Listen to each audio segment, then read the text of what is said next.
Hello students, I am Suraj Singh from E for exam classes. तो आज आपके लिए बहुत बड़ी खुशखबरी है क्योंकि सीबीएसई ने फाइनली अपना सिलेबस चेंज कर दिया है। हर सब्जेक्ट का सिलेबस चेंज हो गया है। तो मैं आपको मैथ्स का सिलेबस बताता हूं जो 30% रिड्यूस कर दिया गया है और वो बहुत बड़ा चेंज है। मान सकते हो जो भी टफ टॉपिक्स थे वो सीबीएसई ने एलिमिनेट कर दिए हैं अपने सिलेबस से। तो देखते हैं क्या क्या रखा है और क्या क्या डिलीट कर दिया। तो देखते हैं क्लास 12th का सिलेबस। तो इसका वन पेपर होगा, मैक्सिमम मार्क्स जो होगा वो 80 मार्क्स का होगा। जो फर्स्ट यूनिट है रिलेशन एंड फंक्शन वो आपका 8 मार्क्स की होने वाली है, जिसमें रिलेशन फंक्शन और इन्वर्स ट्रिग्नोमेट्री आता है। अलजेब्रा आपका 10 मार्क्स है, मैट्रिक्स एंड डिटर्मिनेंट्स। कैलकुलस आपको पता है सबसे ज़्यादा मार्क्स का होता है, 35 मार्क्स का है। वेक्टर एंड 3D जो है वो 14 मार्क्स का है। लीनियर प्रोग्रामिंग जो है वो 5 मार्क्स की है और प्रोबेबिलिटी जो है वो 8 मार्क्स की है। ठीक है, और इंटरनल असेसमेंट 20 मार्क्स का है। तो देखो रिलेशन फंक्शन में types of relation reflexive, symmetric, transitive and equivalence relation है, 1 to 1 एंड ऑनटो फंक्शन है। अब क्या डिलीट किया है वो देखते हैं। हाँ, जो डिलीटेड है रिलेशन फंक्शन के अंदर वो क्या क्या है। रिलेशन एंड फंक्शन में से कंपोजिट फंक्शन और इनवर्स और फंक्शन को हटा दिया गया है और बच्चों को मैक्सिमम यही टफ लगता था। ठीक है, जो इनवर्स फंक्शन और कंपोजिट फंक्शन है वो बच्चों के लिए थोड़ा सरदर्द बना रहता था कि कैसे होगा, कोई इसी में ही ट्रिक बन जाते थे। तो आप खुश हो जाओ कि ये टॉपिक हटा दिया गया है। ठीक है, अब इसके बाद हम बात करें इनवर्स ट्रिग्नोमेट्री की। तो आप देख सकते हैं बिल्कुल सिंपल कर दिया इनवर्स ट्रिग्नोमेट्री को। तो definition, range, domain, principal value, बस मतलब आपको 2.1 और 2. जो थोड़े से प्रिंसिपल वैल्यू निकालने वाले क्वेश्चन है बस वही करना, मतलब 2.1 और मिसलेनियस 2000 क्वेश्चन करने हैं। उसके अलावा कुछ भी नहीं करना है आपको। चैप्टर सेकंड में देखते हैं क्या क्या डिलीट किया गया है। Graph of inverse trigonometric function, बहुत अच्छी बात है। Elementary properties of inverse trigonometric function, मतलब जो भी फॉर्मुलेस थे वो सारे हटा दिए गए हैं और ये बहुत अच्छी बात है। ठीक है, तो मतलब आपको एनसीईआरटी अगर आप कर लेते हैं चैप्टर 2 का तो वो भी 2.1 और मिसलेनियस के कुछ क्वेश्चंस, बस वो मैं आपको बता दूंगा आगे के जब रिवीजन कराऊंगा। चैप्टर सेकंड तो मैं करा चुका हूं, लेकिन जो रिवीजन टाइम में हम इसके पेपर में आने वाले क्वेश्चंस हैं जो सिलेबस है उसी के अकॉर्डिंग करने वाले हैं। ठीक है, अब बात करते हैं चैप्टर 3 की। तो चैप्टर 3 में क्या क्या आ रहा है। Concept notation, order equality, types of matrix, zero and identity matrix, transposable matrix, symmetric and skew symmetric matrix, operation on matrix, addition and multiplication and multiplication with a scalar, simple properties of addition, multiplication and scalar multiplication, non-commutativity of application multiplication of matrix और invertible matrix। ठीक है, तो देखते हैं delete क्या क्या किया है। डिलीट हुआ है existence of a non zero matrix whose product is the zero matrix. Concept of elementary row और कॉलम, देखो सबसे बड़ा सरदर्द जो था वो था बच्चों का concept of a elementary and column operation matrix. और proof of uniqueness of inverse matrix if it exist, मतलब प्रूफ करना इनवर्स मैट्रिक्स का अगर वो एग्जिस्ट करता है। तो ये बहुत बड़ी आप कह सकते हो चैप्टर एक्सरसाइज 3.1 को हटा दिया गया है और जो भी इसकी प्रॉपर्टीज थी, थ्योरम्स थी, वो भी हटा दी गई हैं, प्रूफ सारे हटा दिए गए हैं। और existing of a non zero matrix whose product is मतलब A B multiply equal to zero को भी हटा दिया गया है। तो बहुत अच्छी बात है ये। ठीक है, तो आगे देखते हैं डिटर्मिनेंट के अंदर क्या है सिलेबस। डिटर्मिनेंट के अंदर बहुत सारे चेंजेस हैं। Determinant of A square matrix, minor cofactor, application of determinant in finding the area of a triangle, adjoint and inverse of a matrix, solving system of linear equation of 2 और 3 variable having unique solution. Unique solution मतलब क्या है, infinite value solution, non solution को हटा दिया गया है। और using inverse of a matrix, अगर आप देखेंगे सिलेबस को तो जो हटा दिया गया है properties of A determinant, consistency, inconsistency, number of solution of system of linear equation by example, मतलब वही इनफाइनाइट सॉल्यूशन। और सबसे बड़ा जो सरदर्द था प्रॉपर्टीज ऑफ डिटर्मिनेंट, उसे हटा दिया गया है। जब उसे हटा दिया गया है तो कोई दिक्कत ही नहीं है।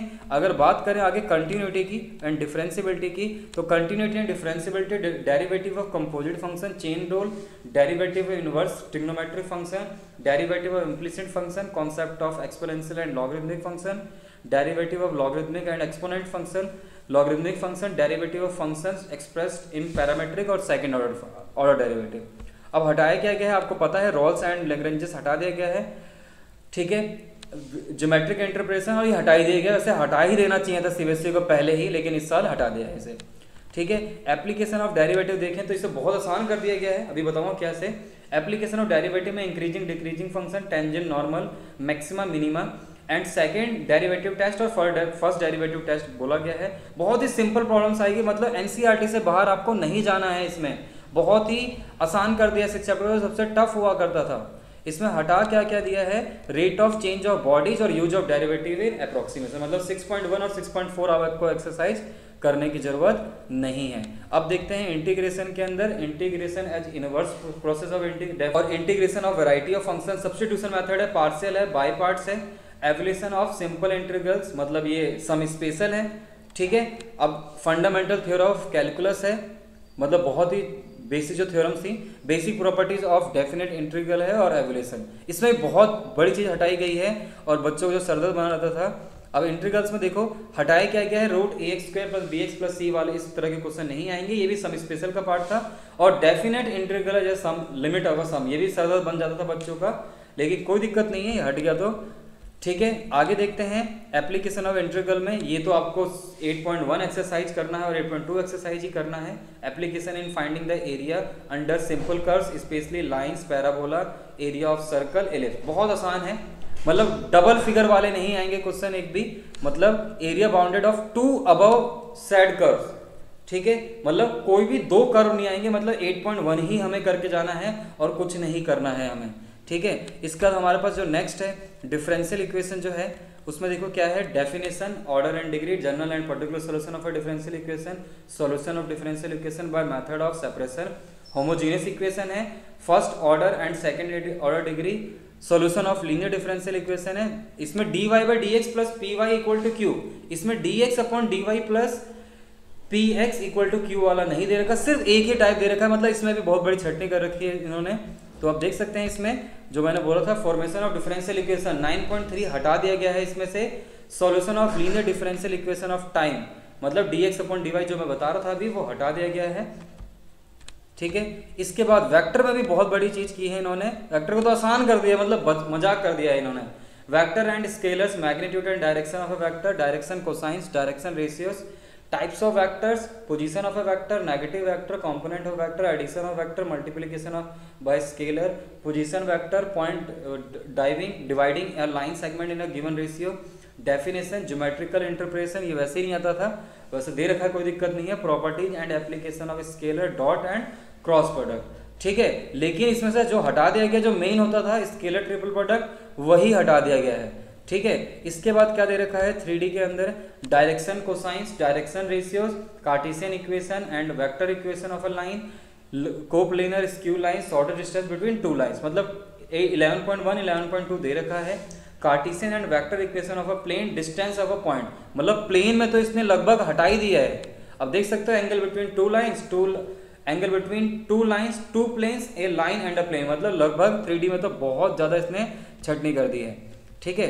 आगे देखते हैं इसमें अब हम लीनियर प्रोग्रामिंग के अंदर, LPP के अंदर देखें तो introduction, related terminology such as constraints, objective function, optimise different type of linear programming problems, graphical method of solution for problems in 2 variables, feasible and infeasible regions, feasible and feasible solution, optimal feasible solution up to, मतलब बहुत आसान है। 12.1 और 12.2 ही करना है आपको, NCERT से ही करना है।